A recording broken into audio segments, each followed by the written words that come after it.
Hello, welcome back to the Spirit of Watercolor with Linda in my watercolor studio in the basement.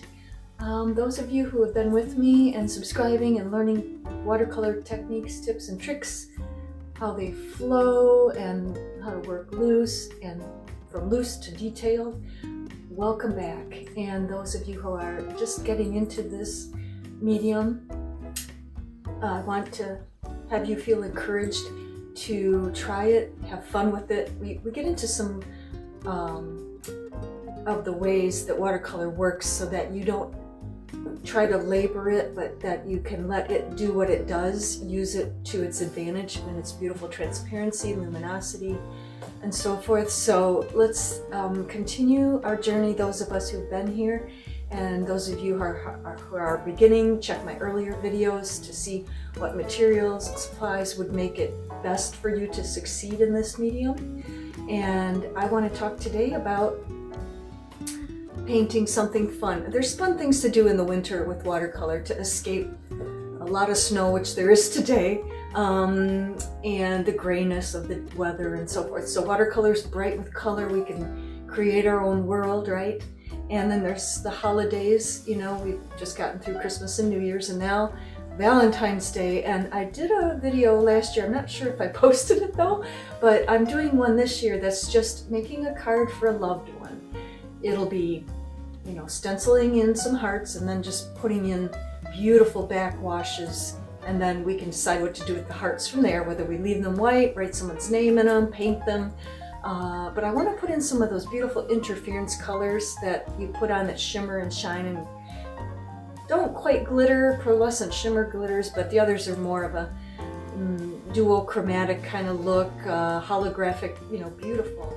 So yes, I think we will make a beautiful watercolor with these wonderful watercolors, mainly by Daniel Smith. So I will see you at the table, and please don't forget to like and subscribe if you haven't, because then more people will actually get to see these and learn this wonderful medium of watercolor. So thanks again for joining the Spirit of Watercolor, and I look forward to this new year of learning and growing together. See you there at the table.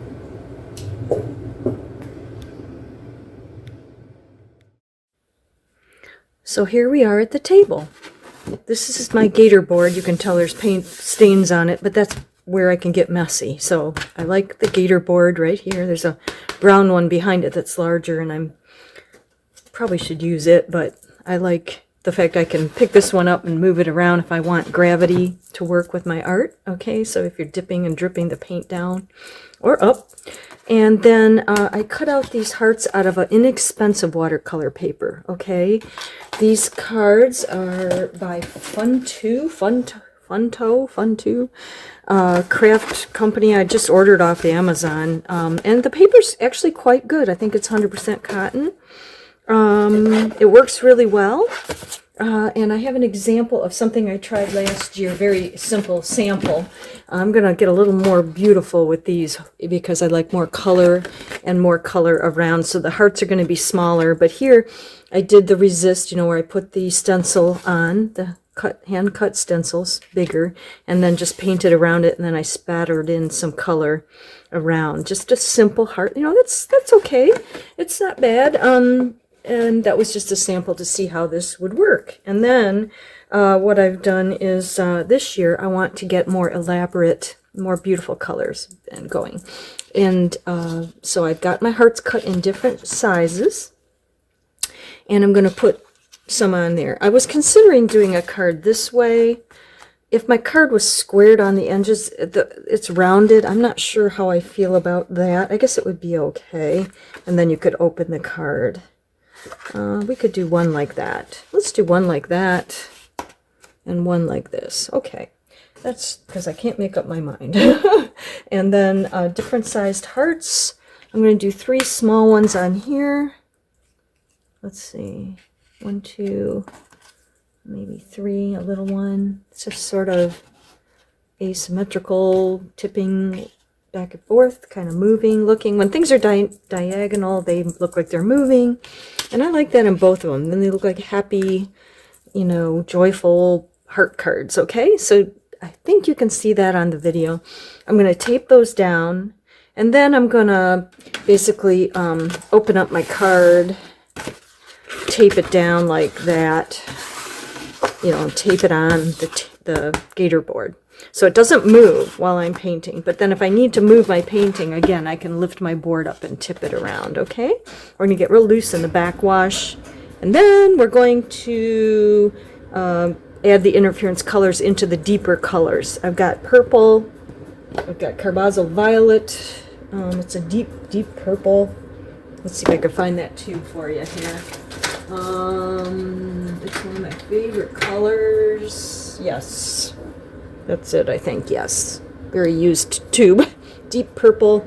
I've got two beautiful Quinacridone pinky colors of Quinacridone Rose. And there's a Quinacridone. These are all Daniel Smith. Quinacridone Magenta, which gets toward a purpley red. They're very vibrant, and they're non-granulating. Granulating's great, too. It's just what I have that's vibrant and looks to me like Valentine love colors. Okay, so I will see you back here when this is all taped down and ready to paint on. And I just want to mention I cleaned my palette off so I can fresh start here. And here's the top of the palette, my John Pike palette with some interference colors on there. And I'll be adding more on those so that we have plenty of paint. Because the more you put on right away, the better. Keep that fresh thing going. So I'll see you back here in a moment. Okay, so I've got the hearts taped on. I've taped it down.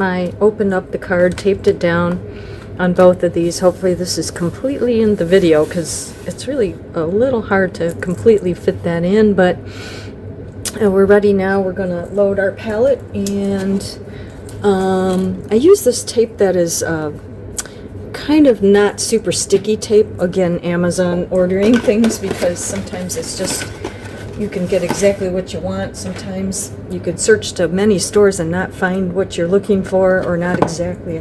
I don't want it to tear the paper too much, so it needs to lift off pretty easy. So it's kind of like artist tape, but it's basically a drafting tape kind of thing. Okay, and then I'm going to put my beautiful colors on my palette here. I do have these gorgeous reds here on my palette as well, so I've cleaned off those off of here, and I'm just going to put on those beautiful colors. I also have a beautiful rose of ultramarine, which is like an ultramarine blue. I might actually use that also on here because it has some depth and granulation. Let's do that also. So I'm going to start with this one here. I've already put some rose of ultramarine here, some Quinacridone Rose, and the Carbozo Violet. I'm thinking, I don't know how many colors I really want to do. You know, we're going to get as much color on this, you know, vibrantly, so that when we put on the interference colors, they should show, because they don't show up. Some of the other ones do, the Duochromes and the iridescence. These are Daniel Smith's luminous paints. They're an unusual shimmery kind of thing, kind of for ethereal feelings and feelings and emotions and so forth you can get out of these. So these are on here, hopefully secure.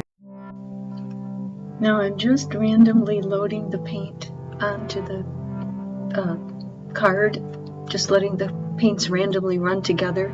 That's called variegation or variegated wash.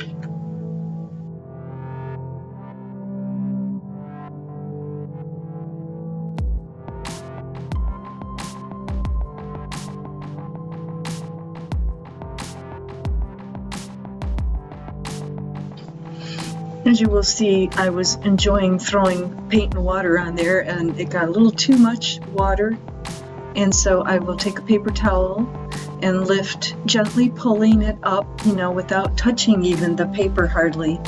And then after that, I add some salt, and you'll see me sprinkling kosher salt on here to also create some more granulating effect, negative so white, the salt soaks up the paint. And then we'll spatter a little more, spattering color.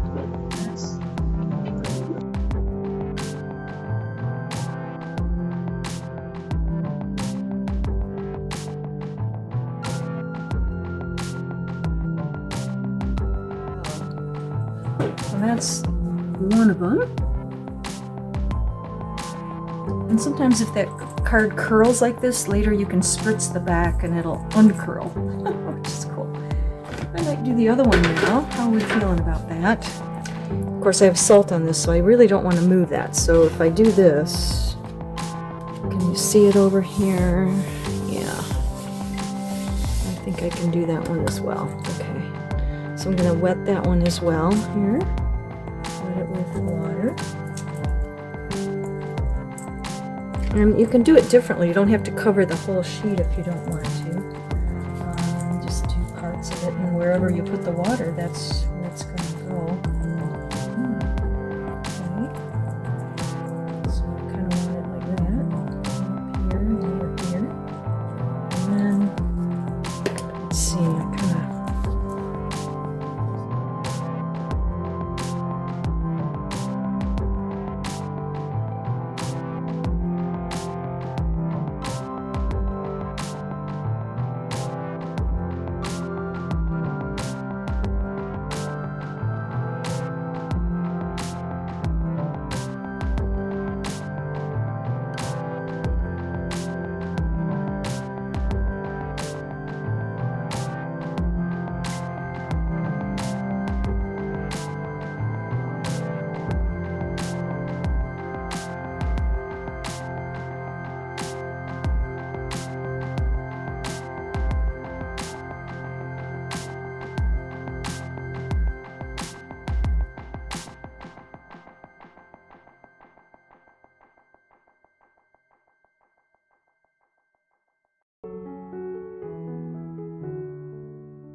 Spattering it on this one. Can you see that?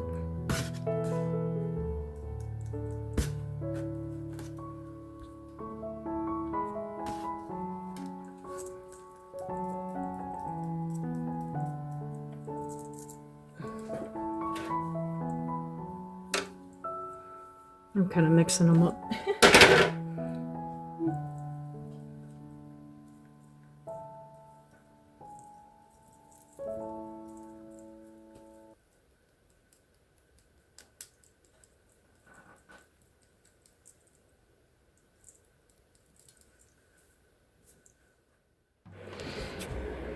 I think you can see these as they are drying. You can get close and see some of that interference colors in there. I did put a little of my Duochrome mauve in there. It's a purpley sort of iridescent color also as it was drying. And then this one, I had to lift a little of the heavy-duty globs of color, and then it's setting up, and of course again you have to get really close to see those, and I think when it's dry you'll see those interference colors even better, and I'll show you that when it's completely dry. Right now they are trying to dry. Okay, so jumping ahead a little bit here, I did put in some of my metallic paints, which you'll see in earlier videos. These are Daniel Smith also. I have metallic German silver, which is what I painted around this heart, and after I took off the, of course, the little stencils. And then this one on the left, I really like it. I didn't do anything to it yet, but as you can see, I'm just taking a flat, little thin flat brush here, kind of like this. Okay, I use this a lot for things like silver or gold paints and things like that, just because I guess I'm very careful which brushes that I use for my watercolors and take care of those really nice sable and other good synthetic brushes, and then the more utilitarian craft brushes. You know, I'm going to just bring in some gold around here. I'm going to use this more goldy gold, warm gold, and that's it there. And then I'm going to do that around the edge, and then I'm going to come in and paint a little more around these hearts here. And then I can write in these whatever I want, and you'll see that when we're finished. Okay. So yeah, just coming in, I always take just some kind of a, I don't know, piece of paper that's sort of water resistant here. Or I have, these, what do they call them? They're palette. They look like a waterproof palette. But, you know, something to put the paint on, just put the powder on like that, and just, you know, pop a little on there. Okay. Here we go. You see that? Just get some on there. Enough to work with here, which I don't know how much that is, but, and then I'll just bring my brush in. You can either, you know, wet across like so, and then just put it on. You know, however you want to apply it. You know, if you just wet around the edge like so, you see that? Yeah. You can just come across like that, nice and straight, and then bring in your powdered paints over that. And I'll just make a nice line around, you know, the edges here of the gold. I did not take off my bracelet. I guess it doesn't matter.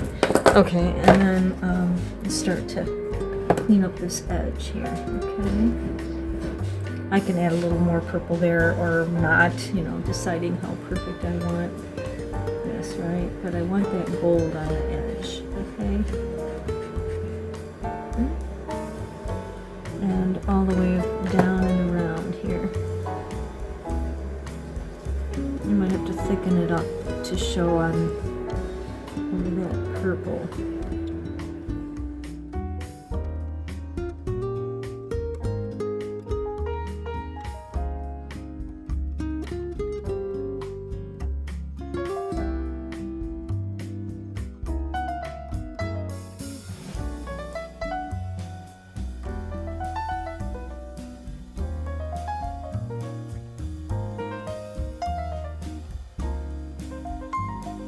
So yes, I'm just continuing to add German silver and I believe it's Egyptian gold. I have the metallics in pale gold and Egyptian gold, and there's one other gold and I have to look and see, but they're beautiful and fun to add. They're like a powder, and then they, you know, liquidize and they stay on the painting once they're combined with water.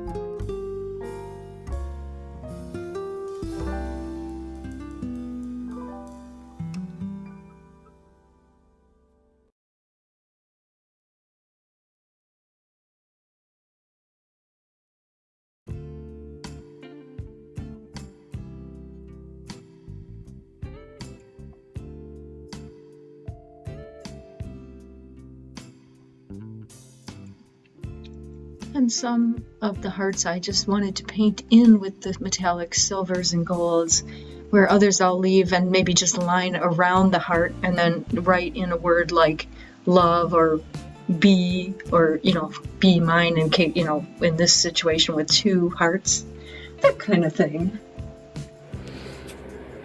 I think you can see these as they are drying. You can get close and see some of that interference colors in there.